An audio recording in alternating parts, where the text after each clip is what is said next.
बिस्मिल्लाहिर्रहमानिर्रहीम। नाज़रीन अस्सलाम वालेकुम। आज 25 जुलाई है और साल 2019 जुमेरात का दिन। आज हम 3-4 मौज़ूआत पे गुफ्तगू करेंगे और सबसे पहले तो हमने आपको 2 दिन पहले एक ख़बर दी थी और आज उस ख़बर की तस्दीक हो गई है। और वो ख़बर ये थी कि अमेरिकन प्रेसिडेंट ट्रंप जो है वो पाकिस्तान का दौरा करेंगे, क्योंकि उन्होंने प्रेस ब्रीफिंग के दौरान ही उन्होंने ये, जब उनसे पूछा गया था कि आप पाकिस्तान कब आएंगे, तो उन्होंने कहा कि मुझे अभी इनवाइट ही नहीं किया और अगर इनवाइट करेंगे तो मैं पाकिस्तान ज़रूर आऊँगा। उसके बाद बाज़ाब्ता तौर पे प्राइम मिनिस्टर इमरान खान ने उनको इनवाइट किया और इस बात का इम्कान था कि इन्हीं 2 दिनों के दौरान ही कोई ना कोई डेट फ़ाइनल हो जाएगी, लेकिन वो डेट अभी तक फ़ाइनल नहीं हो सकी। लेकिन आज इमरान खान ने आज अपनी कैबिनेट को बताया कि सदर ट्रंप जो हैं वो बहुत जल्द पाकिस्तान का दौरा करेंगे और हमारी इत्तलात भी यही हैं कि जैसे ही कोई एक मेगा इवेंट का चांस बनेगा, और ख़ास तौर पे वो मेगा इवेंट क्या हो सकता है, वो मेगा इवेंट ये भी हो सकता है कि कश्मीर के मामले में जब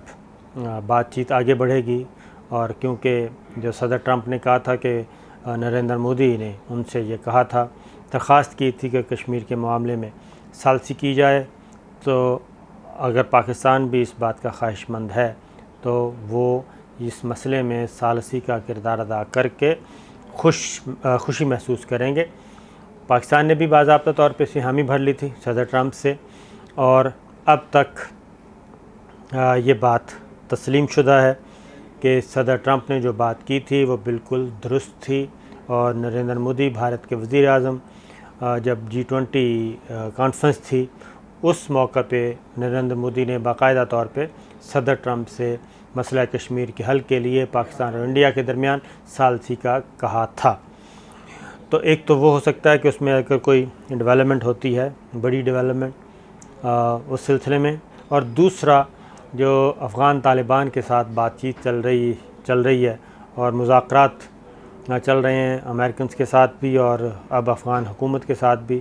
और अफ़गान तालिबान ने आज ये भी कहा है कि अगर उनको पाकिस्तान इनवाइट किया जाएगा अफ़गान तालिबान रहनुमाओं ने, तो वो ज़रूर पाकिस्तान का विज़िट भी करेंगे और इमरान खान साहब प्राइम मिनिस्टर से मुलाकात भी करेंगे। तो ये एक अहम डेवलपमेंट है। तो जैसे ही इनकी आपस में कोई मुलाकात और ये फ़ाइनल अफ़गान पीस प्रोसेस का कोई फ़ाइनल एग्रीमेंट करीब होने को हुआ, तो यकीनन उस वक्त पे प्रेसिडेंट ट्रंप जो है वो पाकिस्तान का दौरा करेंगे, जिसका ऐलान जो है बाद में कर दिया जाएगा। ये आपको हमने ख़बर दी थी, इसलिए हमने कहा कि आपसे शेयर कर लें। अब अगली बात है, इमरान खान साहब ने वाशिंगटन में पाकिस्तानियों से ख़िताब करते हुए कहा था कि वो वापस जाकर जेलों से ज़रदारी साहब और नवाज़ शरीफ साहब का ज़िक्र किया था, ख़ास तौर पे कि वो जेलों से जाके इनके एयर कंडीशन और टीवी जो है ये सहूलतें वापस लेंगे। और इसका बैकग्राउंड क्या है? अच्छा, मैं ज़रदारी साहब के बारे में मैं आपको बता दूं कि ज़रदारी साहब, अभी तक मैं कायम हूं अपनी बात पे कि ज़रदारी साहब मामलात तय कर चुके हैं और वो स्लोली स्टडीली ये फ़ाइनल हो जाएगा उनका। और कब इम्प्लीमेंट होता है सिर्फ इतना मुझे है वो नहीं दे सकता टाइम पीरियड, लेकिन ज़रदारी साहब प्ली बारगेन के लिए तैयार हैं और ये एग्रीमेंट, मैं ये कहूँगा कि वर्बली एक अंडरस्टैंडिंग मौजूद है। इसलिए इस मामले में तो आप हो जाएं बेफ़िक्र, और बाकी जो इस मुकदमे से जुड़े हुए लोग हैं बाकी, वो भी आहिस्ता आहिस्ता प्ली बारगेन करते जा रहे हैं। Fake accounts case, omni group case, इसमें बहुत सारे मुल्ज़मान हैं, वो आहिस्ता आहिस्ता अपने अपने हिस्से का प्ली बारगेन करके अपने अपने हिस्से की रकम जो उनके ज़िम्मे बनती है वो दे के, असासे जो हैं वो दे के, प्रॉपर्टीज़ दे के प्ली बारगेन करते हुए वो निकलते जा रहे हैं।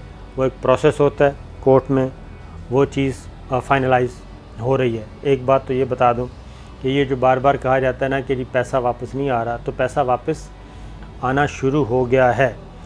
इसी तरीके से शहबाज शरीफ साहब पंजाब में आ जाएं तो यही टीटी वाला केस, और ख़ास तौर पे ये जो ब्रिटिश दी मेल ने ख़बर छापी है कि इन्होंने अर्थक्वेक का पैसा भी मनी लॉन्ड्रिंग के ज़रिए खुर्द बुर्द किया है। उसमें भी नवीद इकराम साहब, नवीद अकरम या नवीद इकराम, वो 100 करोड़ के लगभग प्रॉपर्टीज़, प्लाजे और कैश वो दे चुके हैं। तो इसलिए ये कहना कि 1 अरब रुपया बनता है तकरीबन, तो वो एक बंदा 1 अरब रुपया दे के प्ली बारगेन कर चुका है। उसने अपने एसेट्स, प्लाजे, घर, इस तरह की प्रॉपर्टी जो बनाई थी वो हवाले किए हैं नैब के। और इसी तरीके से जो पीपल्स पार्टी जरदारी साहब से जुड़े हुए मामलात हैं वो भी प्ली बारगेन के ज़रिए हल हो रहे हैं और जरदारी साहब ये बात कर चुके हैं। और फरियाल तालपुर साहब अभी जो हाउस अरेस्ट हैं वो भी इसी अंडरस्टैंडिंग का नतीजा है। तो इसलिए मेरा ख़्याल है कि जरदारी साहब का जो एयर कंडीशन है वो शायद उसको न हटाया जाए, क्योंकि वो पैसे देने के लिए तैयार हैं।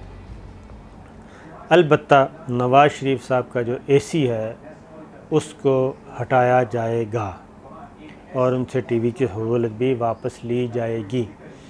अब एक चीज़ है, क्योंकि ये क्योंकि हैं तो तेज़ लोग, अब वो फौरी तौर पे एक बनाएंगे बोर्ड बनवाएंगे। बोर्ड में फिर अपने बंदे और अपने बंदों के ज़रिए फिर मैनेज करेंगे चीज़ें, और फिर वो ये कहेंगे कि नवाज़ शरीफ साहब को अगर एसी उतारा गया तो उनकी ज़िंदगी को ख़तरा है, वो दिल के मरीज़ हैं। लेकिन ये चीज़ ज़रूर, लेकिन उससे पहले नवाज़ शरीफ साहब को एक बार फिर कहा जाएगा ख़ास तौर पे कि जनाब आप ज़रा सोच लें प्ली बारगेन का।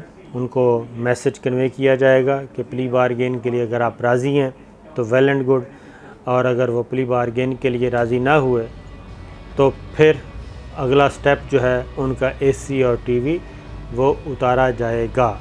ये बात है। और अब इस पे मॉडलिटीज़ तय की जा रही हैं कि किस तरीके से जेल मैनुअल क्या कहते हैं, जेल कवानीन, और क्या एयर कंडीशन देना ज़रूरी है, नहीं देना। हो सकता है एयर कूलर दे दिया जाए एसी के बजाय, ये चीज़ है। क्योंकि मामलात मोहतरमा मरियम बीबी जो हैं वो काफ़ी एग्रेसिव हुई हैं, तो चीज़ें उनकी भी बहुत सारी मज़ीद निकल रही हैं। ख़ास तौर पे 4 करोड़ 80 लाख डॉलर की जो टीटी थी, जो अब्बास शरीफ साहब मरहूम के बेटे यूसुफ अब्बास, जो कि मरियम बीबी के कज़न हैं और नवाज़ शरीफ साहब और शहबाज शरीफ साहब के भतीजे हैं, उन्होंने नैब को सारी बात बता दी है कि जनाब बिल्कुल 4 करोड़ 80 लाख डॉलर, तकरीबन 7 अरब रुपए की टीटी आई थी, और वो टीटी उनके नाम आई थी, उन्होंने रिसीव की है, और रिसीव करने के बाद वो पैसे मरियम बीबी के और दीगर के हवाले कर दिए।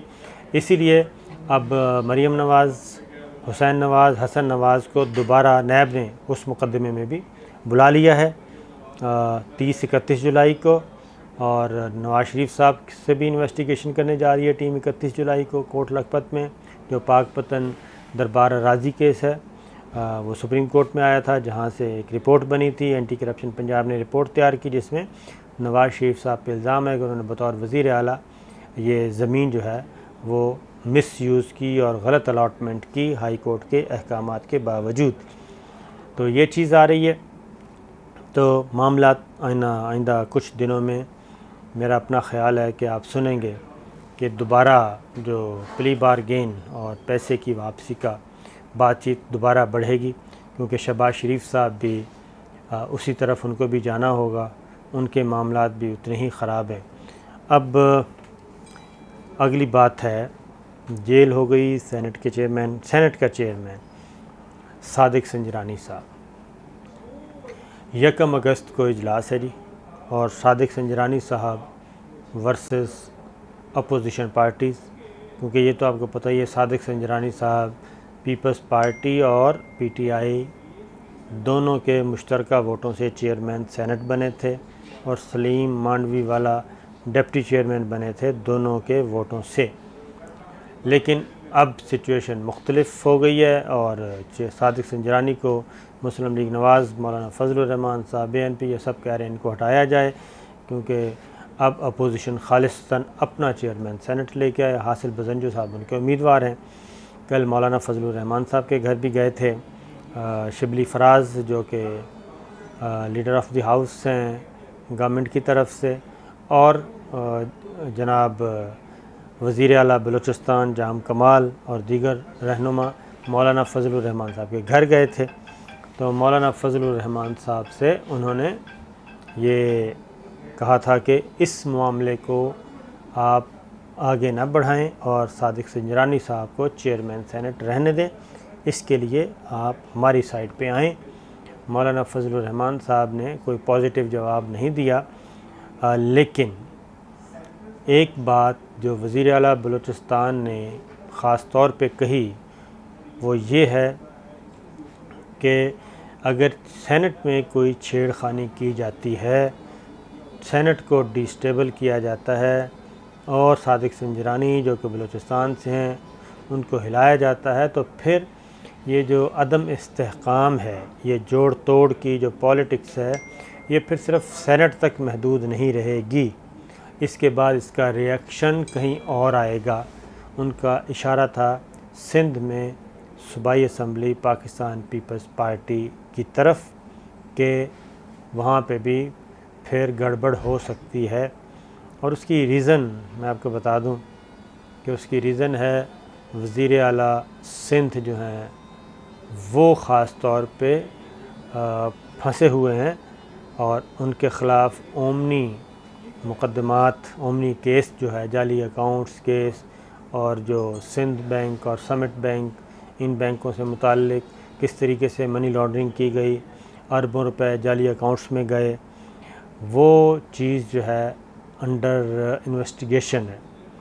और अगर ये मामला उस तरफ जाता है तो फिर वज़ीर आला सिंध जो हैं वो मुश्किलात का शिकार हो सकते हैं, क्योंकि वहाँ के स्पीकर जो हैं वो ऑलरेडी नैबज़दा हैं।